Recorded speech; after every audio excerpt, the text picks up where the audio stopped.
안녕하세요. 저는 서울에 거주하는 30대 여성입니다. 어릴 적에 아버지가 병으로 일찍 돌아가셔서 어머니와 둘이 살았습니다. 엄마께서 열심히 살아주셔서 부족함 없이 자랐지만 저는 항상 일찍 결혼하고 싶었습니다. 둘뿐인 가족에게 새로운 행복을 바랐고 안정을 찾고 싶었거든요. 그러던 중 3년 동안 사귀었던 남자친구와 자연스럽게 결혼을 약속하게 되었습니다. 첫 만남은 지인 소개로 이루어졌고 매력적이고 센스 있는 매력남은 아니었지만 언제나 부드럽고 순하며 착한 남자였습니다. 저는 일찍이 아니더라도 대학생 시절 아버지께서 먼저 떠나시면서 그 이후로 엄마와 여동생과 함께 살아가며 집안의 가장으로서 평범한 직장인이었습니다. 그러나 홀어머니에 취직하는 시누이까지 있어서 다른 사람들이 생각하기엔 나쁘지 않은 남편이었을 겁니다. 대학이나 연봉면에서도 제가 남자친구보다 조금 나은 편이었고 남자친구가 그동안 집안에서 주된 역할을 했기 때문에 모아둔 돈도 많지 않았습니다. 하지만 조건이 중요한 게 아니라고 생각했기에 평생 함께할 남자를 선택할 때는 이해심과 배려심이 많은 남자가 좋을 것이라고 생각하여 오직 한 사람만 바라보고 결혼을 결정했습니다. 연애 시절에는 남자친구가 항상 제 의견을 존중해주고 양보해줘서 결혼에 대한 문제가 없을 거라고 생각했어요. 그러나 예비 시댁에 처음 인사를 드리러 가면서 난관에 부딪혀버렸어요.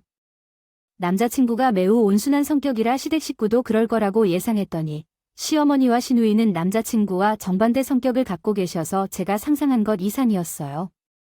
처음 인사를 하는 자리라서 나름 성의를 다하여 선물들을 준비하고 시댁에 들어갔는데 예비 시어머니와 시누이는 선물을 받아주는 대신에 심지어는 선물을 보고 기분이 나쁜 소리만 하시더라고요. 그들께서는 어머니만 지나치지만 제 성격까지 비난하셨습니다. 아직 어머님의 취향을 잘 몰라서 제가 골라봤는데 마음에 드셨으면 좋겠어요. 그러게요. 말대로 정말 별건 없네요.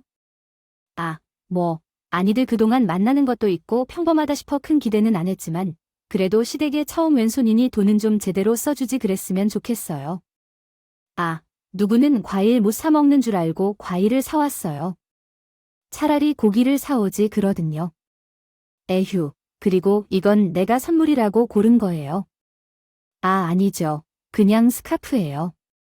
너는 시어머니 선물로 겨우 스카프가 뭐예요? 어머, 새언니 진짜 너무 센스 없네. 스카프가 얼마나 한다고 이걸 샀어요? 거기다가 사올 거면 좀 예쁜 걸 사오던가. 이게 뭐예요? 칙칙하게. 아직 결혼 허락도 받지 않은 아들이었는데 여자친구에게서 어떤 선물을 기대했는지 모르겠지만 어머니는 제가 들고 간 백화점에서 과일 바구니와 스카프를 보고 크게 실망하신 듯했습니다. 그래도 꽤 비싼 명품 실크 스카프라 내 기준에는 첫인사 선물로 적당하다 생각했지만 신부나 시어머니 모두 별로라며 비판을 했습니다. 근데 이게 다야. 내 잘못은 없어. 아가씨인가? 죄송합니다. 오늘 처음 인사드리는 자리라 어머니께만 챙겼네요. 아가씨에게 선물은 다음에 기회가 있으면 주겠습니다. 어이 언니, 진짜 눈치가 없는 건지 센스가 없는 건지 정말 어이가 없네.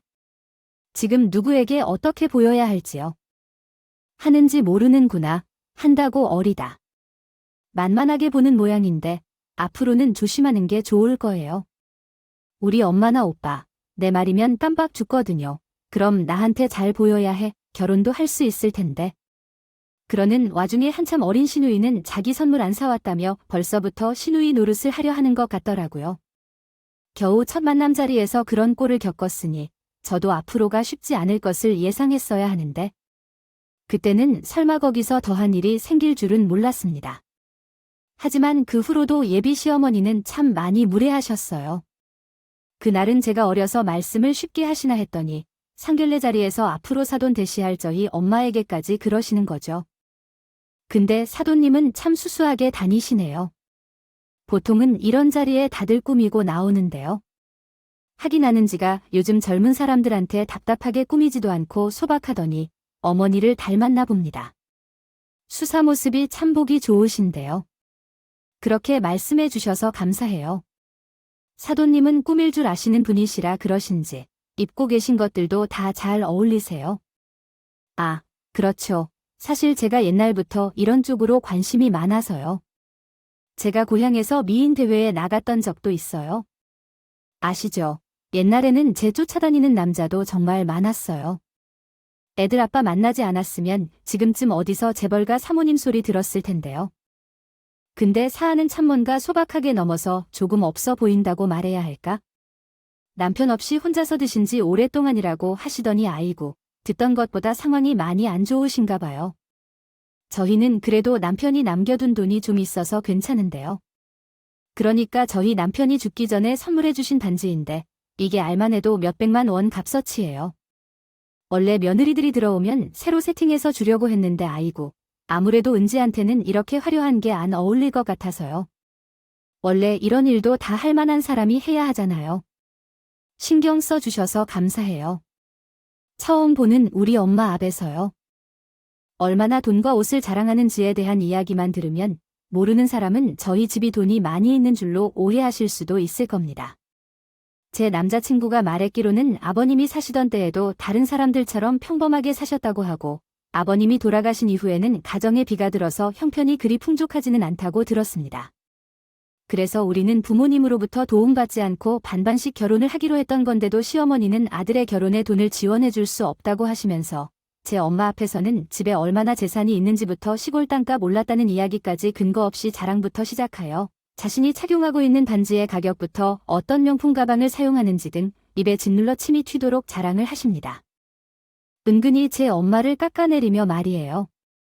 그 말뜻을 모르지는 않았지만 괜히 열받아서 한마디 하고 싶었어요. 하지만 아련한 미소를 지으시며 그냥 웃고만 계신 엄마를 보고서 나도 참을 수밖에 없었습니다. 그런 상황에서 괜히 경고망동해서 성질을 부리면 제 엄마 면상이 상할 테니까요. 그래도 그때까지는 시어머니가 그냥 자랑하시고 싶어하고 말 가리지 못하시는 푼수인 줄로만 알았습니다. 구김없고 솔직한 분이신데 자랑도 기분도 다 드러내신다고 생각했죠.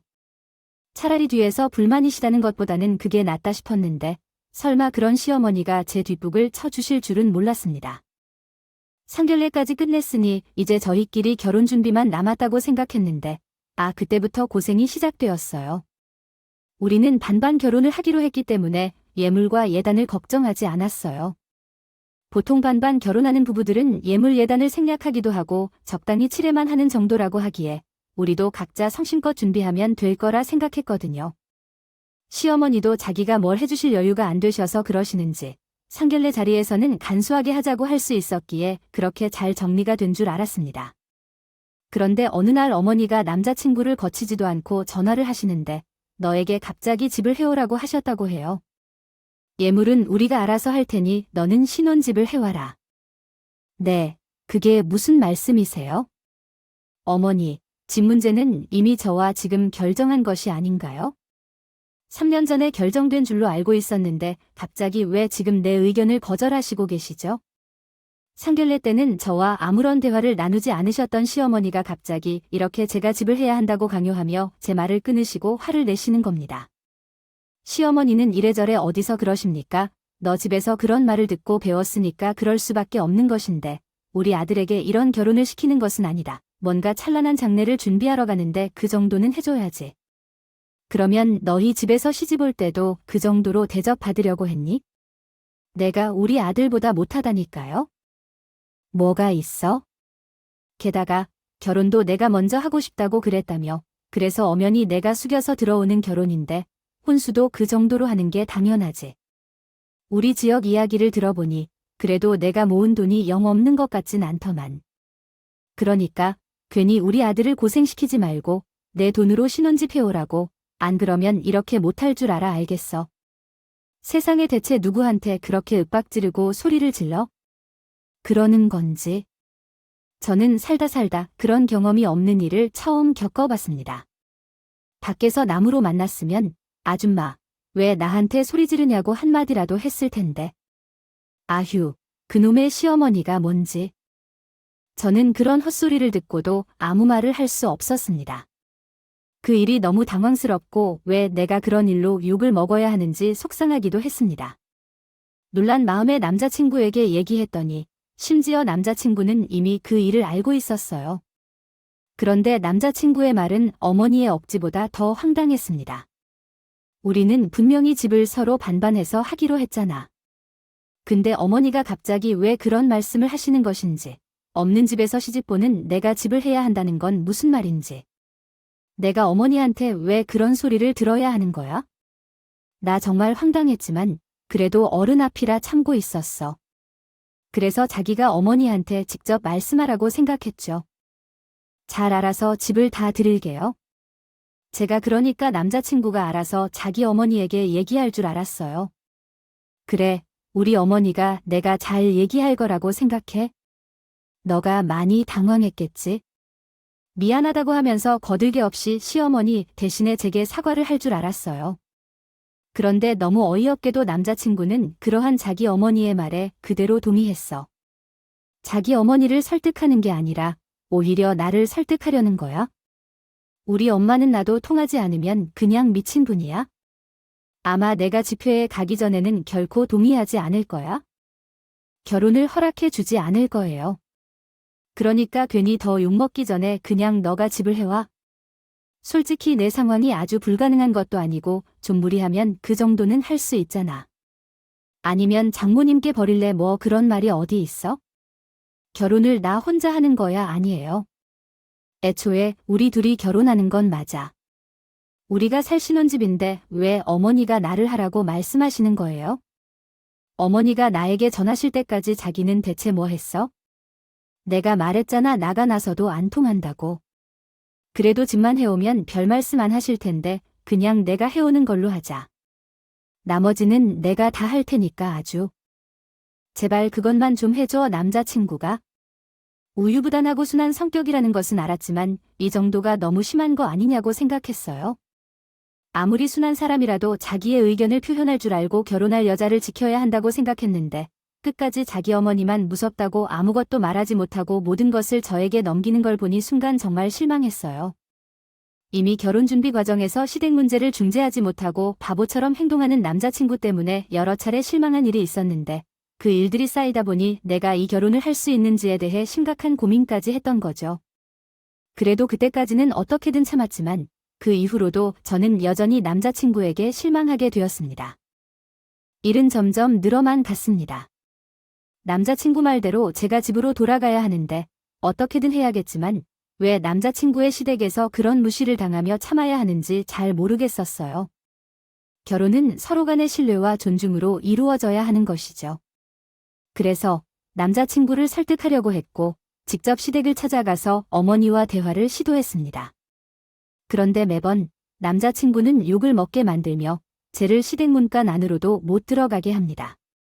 대체 얼마나 심하게 시어머니가 무서워서 그럴까 싶어서 이해하려고 노력했지만 그것은 시어머니에 대해서만 그런 것이 아니라 매우 어린 시누이에게도 아무 말도 못하는 거예요. 사실 시어머니가 그렇게 집을 해오라고 난리를 쳤던 후에도 많은 일이 있었습니다. 시어머니는 매일 전화하시며 내가 언제쯤 집을 구할 것인지 들을 연기를 하느니 할 일이 없는 시누이조차도 심지어 회사까지 찾아왔다고 하더군요. 언니, 계란 준비가 잘 되고 있나요? 대체 무슨 일이길래 집에서 자꾸 큰 소리를 내는 거죠? 언니 때문에 지금 우리 엄마가 얼마나 속상해하는지 알아요. 결혼 전부터 이렇다면 결혼을 해서는 어떻게 될지 알아요. 아, 그래서 내가 참다 찾아온 거예요. 왜 그런 소리를 하시는 거죠? 어머니가 그렇게 집회 오라고 하시는 거예요? 그것도 황당하긴 하지만 그걸 왜 아가씨가요? 상관없죠 엄마. 지금 나 어리다고 계속 무시하는 거지. 언니, 전에 말했잖아요. 우리 집 실세는 나라고 나한테 잘 보여야 결혼할 수 있다고 했잖아요. 지금도 제가 말만 잘하면 엄마가 좀 봐줄 수도 있어요. 아, 지금 엄마도 같은 것 같은데 신축 아파트 정도 바라시는 것 같은데 내가 적당히 눈을 낮추라고 말해볼게요.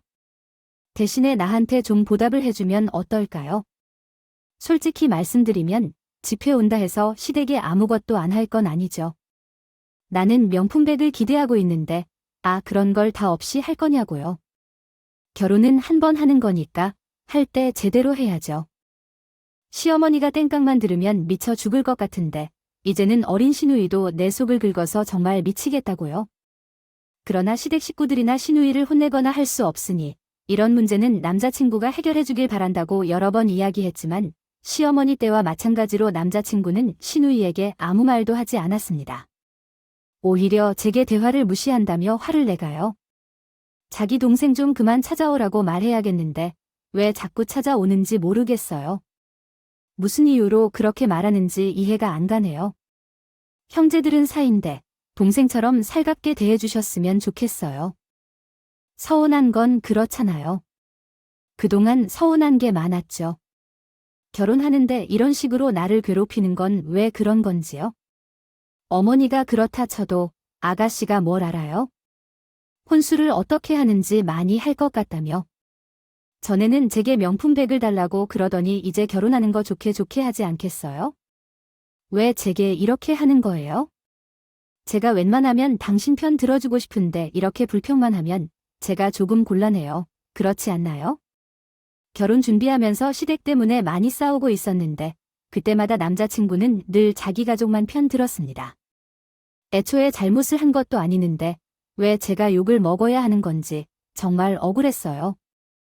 저희는 그런 일로 싸우는 날들이 늘어갔고 어느 날 그런 소리를 들으며 정신이 번쩍 들었어요. 남자친구라도 일본으로 가버렸으면 그렇게 섭섭해하지 않았을 거예요.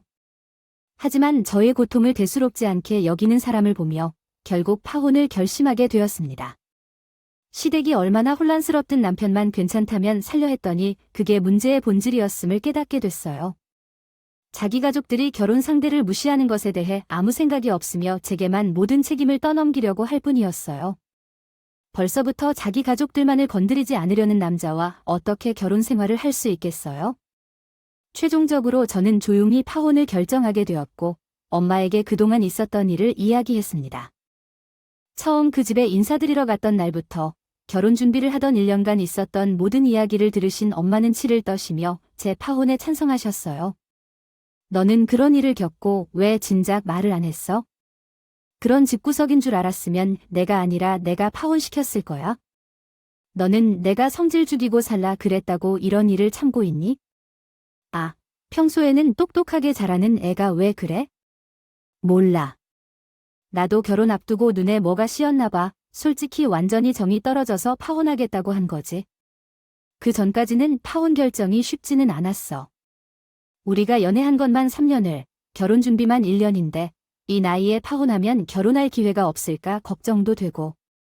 지혁 씨가 착하니까 그건 믿고. 결혼하려고 했지만 이제 보니 착한 사람이 아니라 그냥 등신이었던 거야?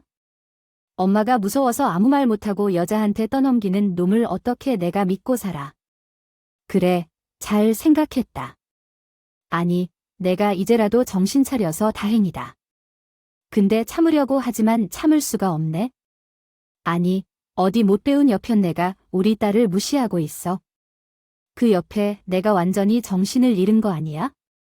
그러니까 말이야, 파혼할 때라도 제대로 본전을 보여주고 싶은데.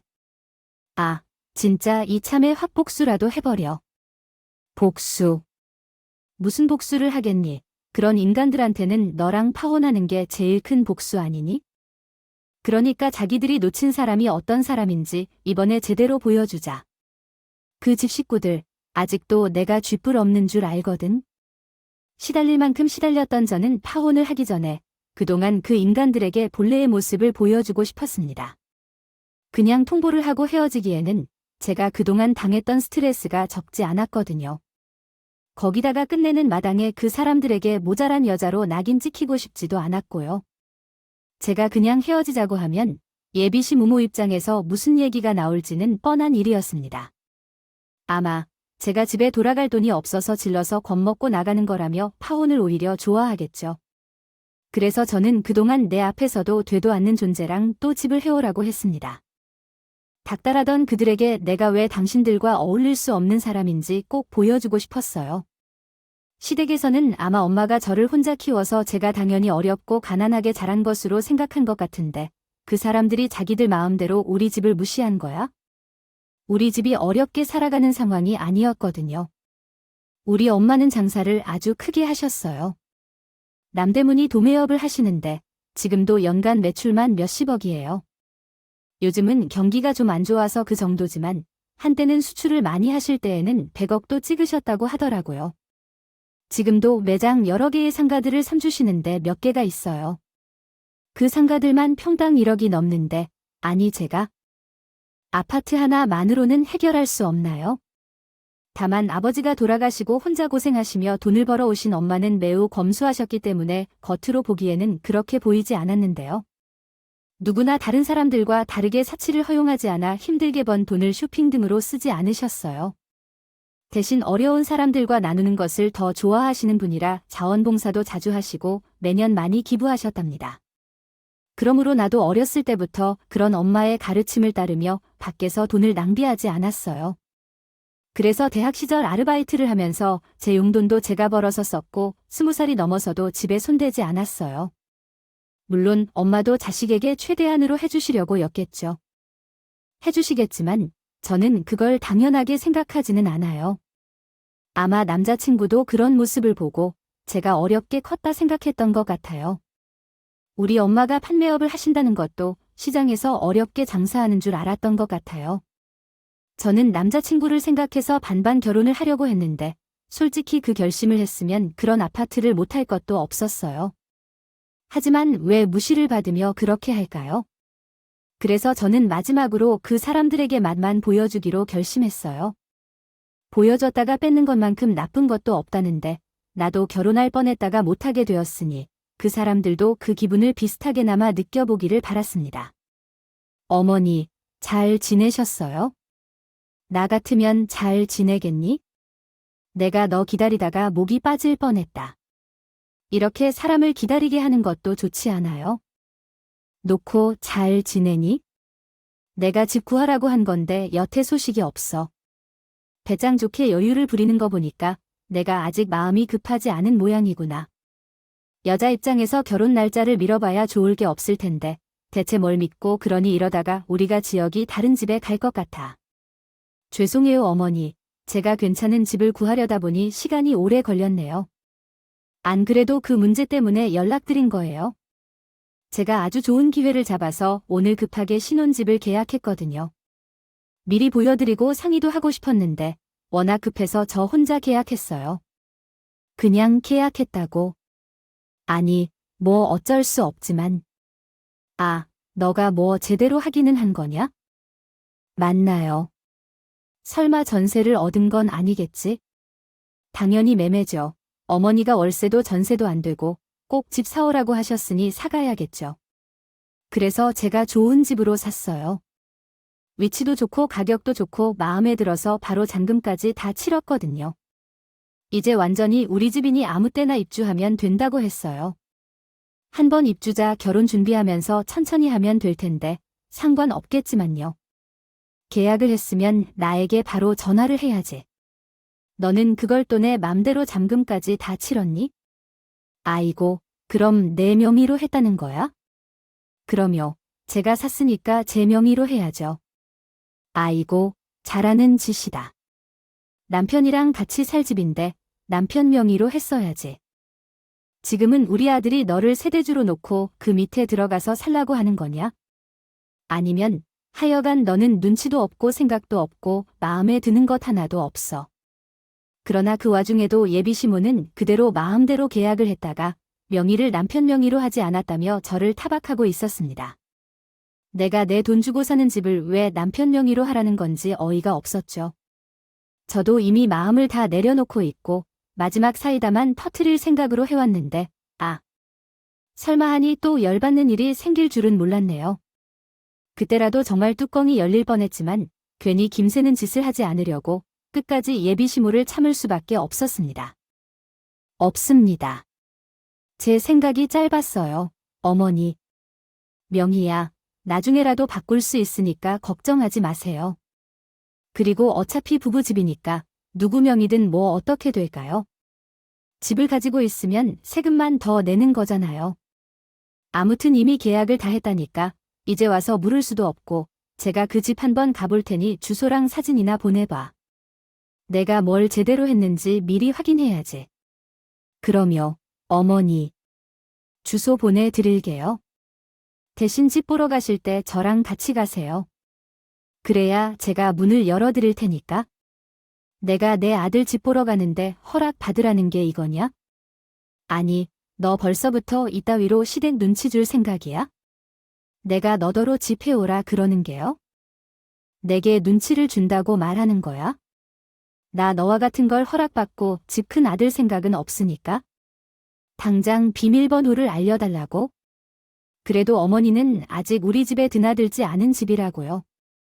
아, 이게 끝까지 나한테 대들고 있어? 제가 아무 때나 따라갈 테니 꼭 저랑 같이 가세요. 아니, 얘가 뭘 잘못해서 계속 대꾸를 하고 있네.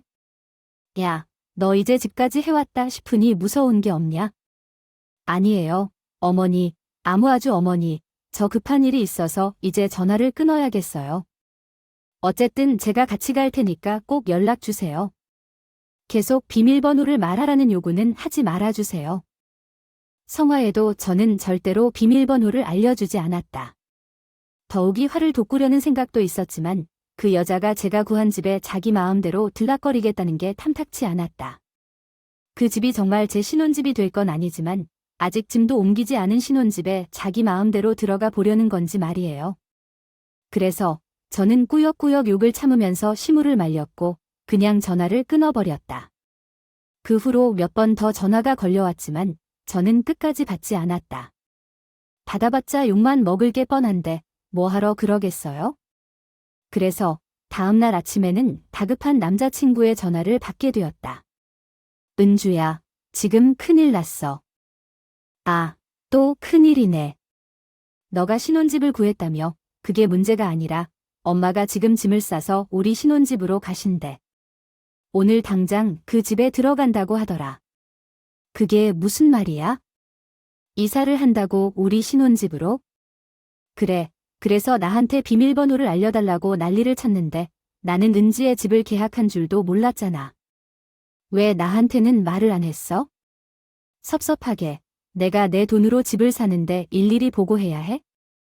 자기는 그동안 나한테 할 말이 안 된 게 많은데. 아무튼 지금 집에 가고 계신다니까 어떻게 해야 할지 모르겠는데 오전에는 친구들이랑 골프 모임에 나갔다던 남친이 오전부터 계속 전화해서는 그대로 신혼집 비밀번호를 알려달라고 하는 겁니다. 예비 시무가 말했습니다. 이미 짐을 싸서 저희 집으로 오고 있다고 하면서 말이에요. 시모가 미친 짓을 할 것을 예상하고 일부러 더 화를 돋운 것은 맞지만 설마 하룻밤 사이에 이사를 들어올 생각은 몰랐습니다. 그러는 와중에 여전히 복잡한 소리를 들으며 행동만 하는 남자친구의 행동에 기가 막혔습니다. 그런 행동을 한 채 모자를 보면서 내가 이 결혼을 잘 선택했다고 느낍니다. 그래서 괜히 웃음이 터져나왔지만 저는 웃음을 겨우 참고 남자친구에게 화를 냈습니다. 허튼 어처구니 없다. 우리가 아직 살지 않는 집에 무슨 이사를 오시는 거예요? 그럼 우리 신혼집에서 함께 살자고 하시는 건가요? 나는 결혼을 결코 할 생각이 없었어. 좀 섭섭하지. 뭐야? 왜 이런 소리를 하는 거야? 우리 신혼집인데 시어머니를 데려와 살라고?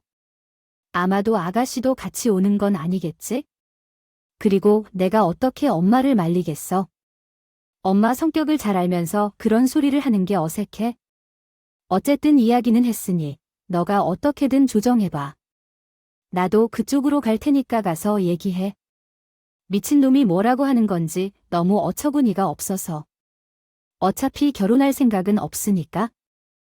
벌어지지 않은 시집살인데도 뭔가 순간적으로 저도 모르겠지만 화를 내게 되었네요. 정말 남의 속을 뒤집는 데는 탁월한 재주가 있는 사람들이었네요. 그런 사람들을 그동안 참아주고 있던 제 스스로에게 환멸이 날 지경이었죠. 그렇게 남친에게 이야기를 듣고 나서 예비 시모가 그 집에 도착하기 전에 먼저 달려갔습니다. 간발의 차이로 10분 뒤에 아파트 단지 안으로 이삿짐 차가 들어왔고요. 그리고 뒤따라온 차에서 시모와 남친, 그리고 신우가 내렸습니다. 얼마 뒤 쾅쾅하며 현관을 두드리는 소리가 났고 현관문을 열자 밥솥을 든 시모와 그 식민들이 보였습니다.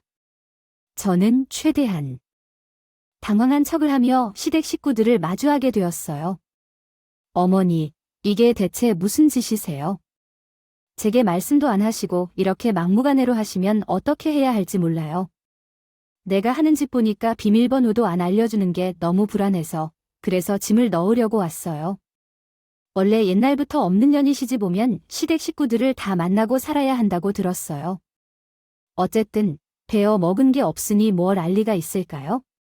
나 어제 군무란고 나한테 이렇게 급하게 이사를 한 이유가 내가 비밀번호를 말했으면, 그런데 내가 급하게 이사업체를 찾느라 돈을 2배로 쓰게 돼서 돈도 다 내게 받아낼 건데 이렇게까지 해야 했어. 알아요. 예비 시모는 그래서 뻔뻔한 소리를 하며 당당하게 집 안으로 들어왔습니다. 남의 집에 무단으로 들어가는 말도 안 되는 짓을 하면서 그러더니 새 집에는 밥솥부터 드려야 잘 사나며 자기 집에서 썼던 밥솥을 들고 들어왔어요. 시모가 그런 막말을 하는 동안에도 남자친구는 아무 말도 못하고 가만히 있었죠. 그 모습을 보니 내가 그런 사람이랑 결혼을 하려고 했나 싶어서 또 울컥하려는데 틈을 기다리지도 못하고 그동안 자기 엄마를 거두는 시누이 때문에 남자친구는 신경도 없어졌어요. 어쩌면 언니는 제발 행동이나 예의범절 좀 지켜주세요.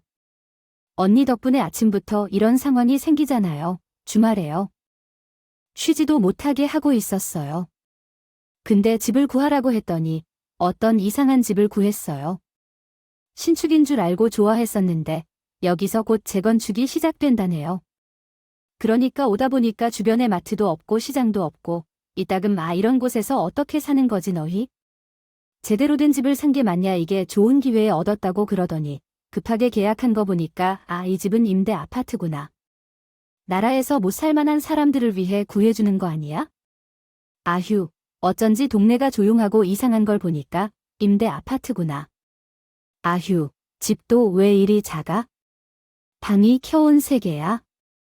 이렇게 너희들이 하나 쓰고 있는 거구나. 지영이랑 나랑 하나씩 쓰면 되겠다. 그리고 안방에 화장실이 있으니 내가 이 방에 스마트폰 풀로? 아휴, 설마 이것 가지고도 찡찡거릴 일은 아니지. 넌 우리 집에 시집 오면서 감사한 줄 알아야 해. 나는 정도 되니까 너 같은 건 며느리로 받아주는 거지. 너는 우리와 같이 살아주는 거를 영광으로 생각해라. 알겠어? 그리고 설마 임대 아파트 같은 거 혼수라고 해서는 생색내지 말고. 그 얘기까지 전부 참고 들었던 저는 더 이상 웃음을 참지 못하고 빵하니 웃음을 터뜨려 버렸습니다. 그동안 얼마나 참고 있었는지 한번 웃음이 터지니 도저히 멈추지 않더라고요. 제가 배꼽 빠져라 깔깔거리며 한참을 웃자 그 모습을 보던 사람들이 제게 미친년처럼 쳐다보고 있었습니다. 너 미쳤니? 실성했어. 왜 갑자기 처신 난리야 너? 지금 이 상황이 즐겁니?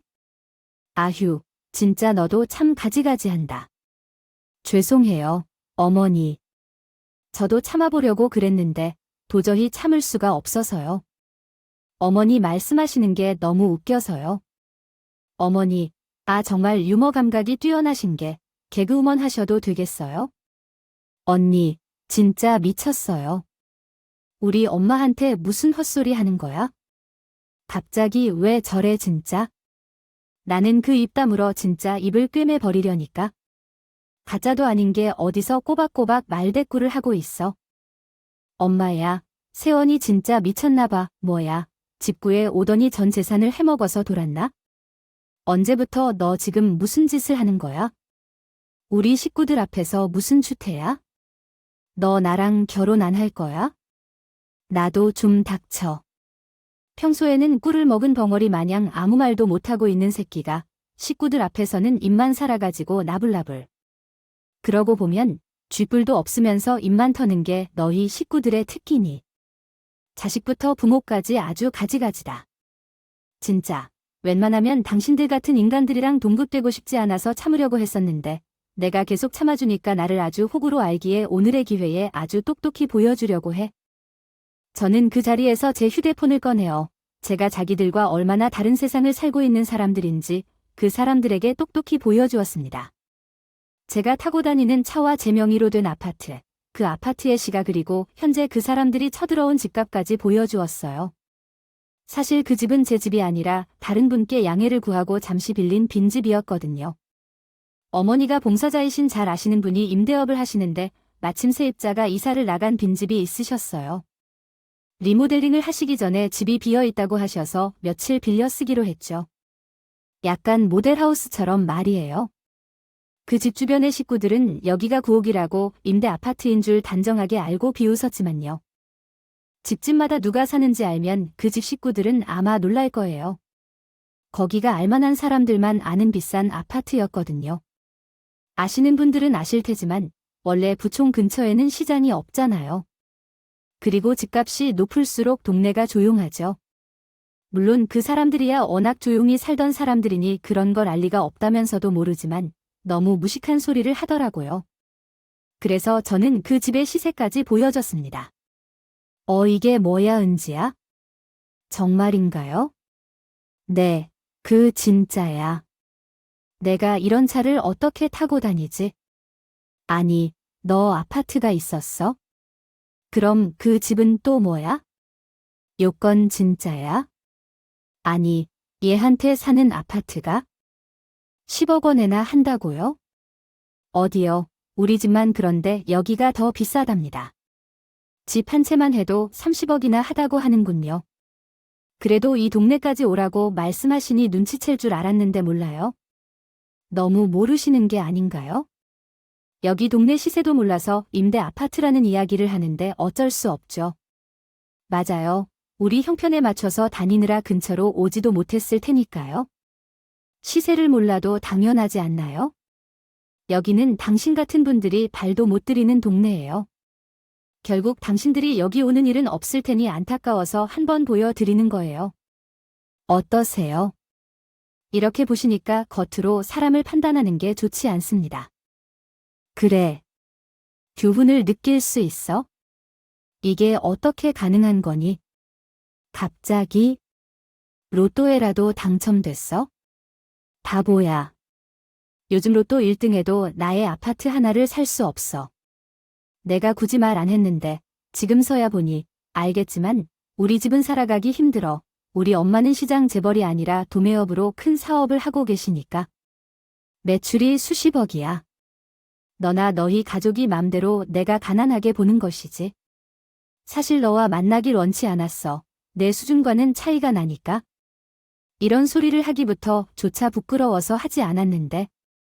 그래도 헤어지는 마당에 알려줘야 할 게 있어 알려주고 싶네 말이야. 내가 결혼하지 않는 이유가 내가 부족해서가 아니라 당신과 수준이 맞지 않아서 헤어지는 건데 저희 집의 시세나 제 가문의 재력을 보여주자 다르지 않을까. 그때 다들 놀라서 눈을 휘둥그레졌다고 해요. 남자친구도 명품 하나도 못 사는 가엾다는 여자로 생각했던 것이니 당연한 일이고 지금껏 나를 완전히 무시해온 미래 장모도 그때 다르다는 표정을 짓고 나를 쳐다보고 있답니다. 그 표정을 보고는 뭔가 말을 하고 싶어하는 것 같은데 아무렇게든 말해도 됐던 이전과 다르게 이제는 말 선택에 신경 쓰려 하며 고민하는 모습이 하나나 봅니다. 이미 늦었다 해도 제 마음이 흔들릴까 봐 그런지 고민해봐요. 웃겼네요. 근데 왜 그동안 말을 안 하고 있었니? 앞으로 가족이 될 사이에 뭐하러 그런 걸 숨겼어? 말씀을 또 이상하게 하시네요. 제가 뭘 숨겼어요? 먼저 제 앞에서 돈 자랑하고 사람을 무시한 건 어머니시잖아요. 제가 언제 우리 집에 돈이 얼마라고 말한 적이나 있나요? 알아서 판단한 건 그 집 식구들이죠. 덕분에 평생 목격급을 온갖 무시와 괴롭힘을 당해봤네요. 근데 이제야서야 감사하다고 말씀드리고 싶어요. 덕분에 제가 그쪽 집안 실체를 알았잖아요. 괜히 어머니가 대충 적당히만 괴롭히셨으면 하마터면 제가 이 결혼을 안 할 뻔했어요. 지옥불로 뛰어들 뻔했어요. 정말 감사합니다. 아무튼 제가 결혼을 안 할 거고 이 집도 제 집이 아니니까 이사 오실 때는 집주인 분과 해결하셔야죠. 하긴 그건 제가 걱정할 일이 아니에요. 이미 짐까지 여기까지 들여놓으셨는데 이곳이 맞죠? 짐 옮겨드릴게요. 네, 맞아요. 들어오세요. 어서 올래요. 그때쯤에 이삿짐 센터 직원들이 하나씩 들어오며 짐을 옮기기 시작했고 저는 그 광경을 반기며 눈시울을 불다. 어머니가 부르신 분들이니까 어머니가 주의를 해주시라고요. 괜히 이삿짐 옮기다가 스크래치나 하나 나면 집주인이 가만히 계시지 않으실 겁니다. 30억이 있으시다가 살던 집이 전세라고 하셨었나요? 그거 가지고 여기 계약금이나 낼 수 있나요? 몰아치듯이 사이다를 바르고 있는 넋을 놓고 있던 시모는 30억이라는 소리에 정신이 번쩍 들었는지 그제서야 제 바짓가랑이를 붙잡고 사정을 하기 시작했습니다. 아이고, 내가 잘못했다. 내가 잠깐 미쳤나? 보다. 감히 내가 너희 집을 알아보지도 못하고서 그런 짓을 했어.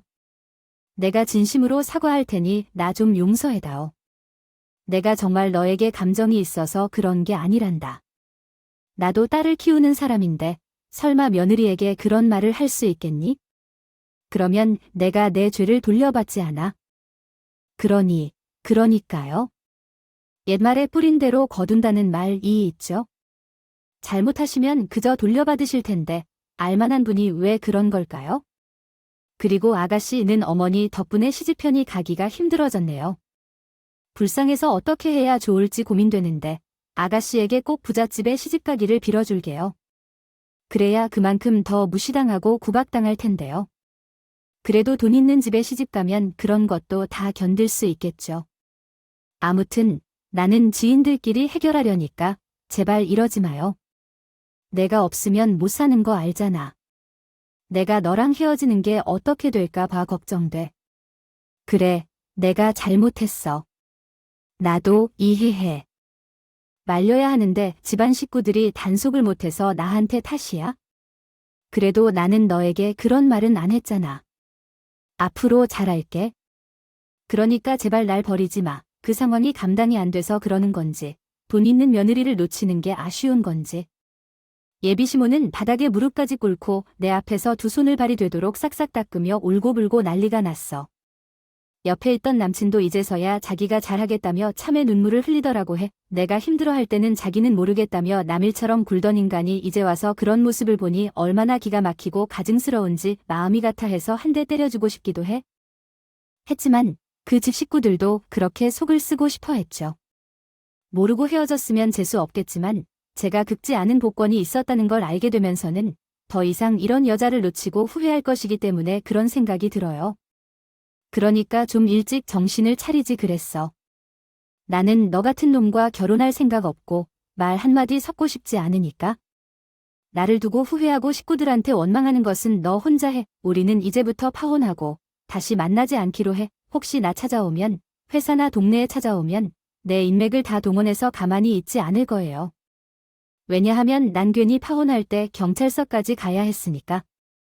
싫다면 조심하는 것이 좋을 것이다. 내가 워낙 멍청한 짓을 잘해서 미리 알려주는 것이니까 이번에는 나중에 후회할 짓 하지 말아야 해. 알겠지? 나는 그 자리에서 파혼을 선언하며 그 집과 인연을 잘라버렸다. 제대로 마지막으로 본때를 보여줬는지는 모르겠지만 2번 다시 날 찾아오지는 않았어. 물론 전 남자친구와 알고 지냈던 사람들을 통해서 전 남자친구가 나와 헤어지고 얼마나 힘들게 지내고 있는지는 있기 전에 들었어. 회사에도 제대로 나가지 않고 매일 울면서 술을 마시며 나를 그리워한다고 하더라고. 예전이었다면 그 모습에 마음이 흔들렸을지도 몰라. 모르겠지만 정작 내가 힘들 때는 외면했던 그 사람을 떠올리니 동정은 요만큼도 들지 않았어. 그러게 왜 있을 때 잘하지 않았을지 사람이 참 간사하고 미련하다는 생각만 들더라고. 내 파원은 뼈아픈 상처가 되었지만 그 일로 제대로 인생 경험을 했다고 생각하기로 했다. 이혼보다 파혼이 쉽다는데 늦기 전에 정신을 차려서 다행이었어. 그리고 저도 그 일로 정말 많은 걸 배웠어. 남자는 연애할 때와 결혼할 때 다르고 순하다고 해서 다 착한 게 아니라는 걸 말야. 파혼 덕분에 그런 교훈을 배우게 된 나는 조금은 남자를 보는 눈이 나아졌다고 생각했고 그 후에 정말 더 좋은 남자를 만나 제되었어요. 이번에는 어머니의 지인이 소개해준 사람이었죠. 원래 선에서 중개된 결혼은 진정성이 없을 것이라고 생각했는데 그 사람을 만나고서 그 편견을 없애게 되었어요. 사람을 만나는 방법이 중요한 게 아니라 누구를 만나느냐가 가장 중요하다는 걸 말이죠. 부모님의 지인이어서 그런지 저와 환경이 많이 다르지 않고 우리는 서로를 아주 잘 이해하고 배려하고 있어요. 그래서 우리는 1년의 연애 끝에 결혼을 준비하고 있습니다. 올 봄에 결혼식을 예정하고 지금은 마지막 단계의 결혼 준비를 하고 있어요. 제가 다시 결혼을 결심한 것만큼 좋은 사람이에요. 제가 그런 일을 겪은 것을 알고 자기 일처럼 화내고 위로를 해주더라고요. 그래서 저한테는 더욱 고맙고 애틋해요. 사람이야 직접 살아서 알고 겪어봐야 한다고 하지만 무지막지한 인간들을 겪은 저로서는 또다시 그런 실수를 할 확률이 줄어들지 않을까 싶어요. 그래서 이번에야말로 정말 행복한 결혼 생활을 기대하며 다가올 결혼식을 기다리고 있네요. 그럼 여러분들께서도 저의 결혼을 축하해 주시기를 바라며 제 이야기를 마치겠습니다. 감사합니다.